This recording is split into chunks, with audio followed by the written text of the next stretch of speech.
abuzuesit e drogave, mund t'jenë, dhe mund t'jenë ata që kanë yndyrna të rritura me çrregullime gjenetike. Jo për shkak të ushqimit, por që kanë gjenetike, që kanë kolesterolin shumë të lartë dhe nuk e dinë. Kështu që një herë në jetë është mirë edhe fëmijëve vegjël me ju bën analizën e yndyrna në mënyrë që të zbulojmë. Ndonjë rast, ndoshta prej 1000-2000 vetëve, 5000 vetëve zbulojmë një rast dhe shpëtojmë nga infarkti. Faleminderit shumë. A është e vërtet që gratë preken më rrallë se burrat nga problemet në zemër? Deri në kohën e menopauzës, po, e vërtet. Pas menopauzës barazohen. Preken njësoj sigurat. Diku 45 shi... 55, dhe më thonë... Pas moshës 55, të dyjat janë të rrezikuara njësoj. Po ndër moshën 55, gratë janë më të mbrojtura nga për shkak të hormoneve seksuale që kanë. Okej, faleminderit shumë për përgjigjen. A është e vërtet që vera e kuqe është e mirë për zemër?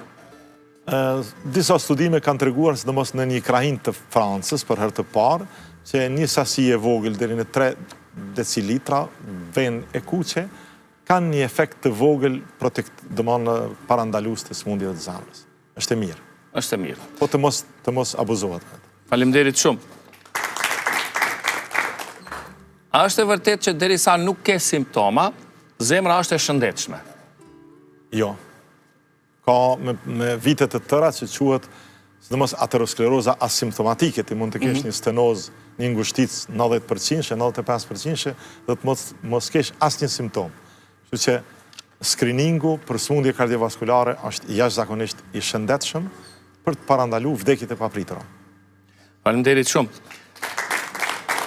A është e vërtet që të mos hash krip fare, ose të hash pak është më e mirë për zemrën?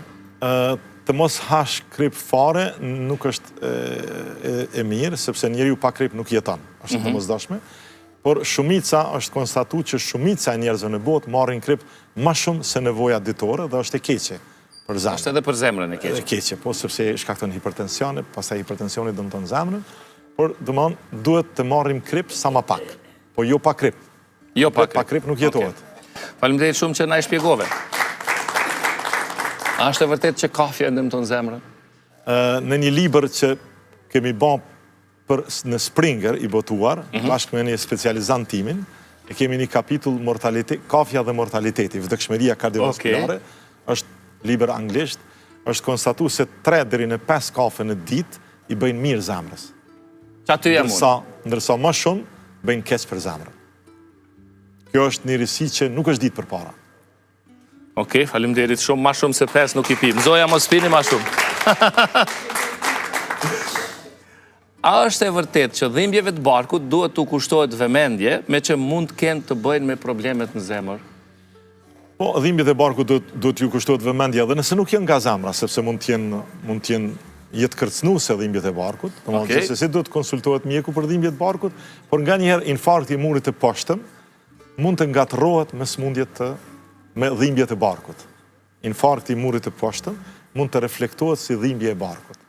Okej, do më thonë me pas kujdes. Faleminderit. Dhe pyetja e fundit. A është e vërtet që sëmundjet e zemrës janë gjithmonë të trashëgueshme? Jo. Jo. Trashëgimia është një nga faktorët e rrezikut.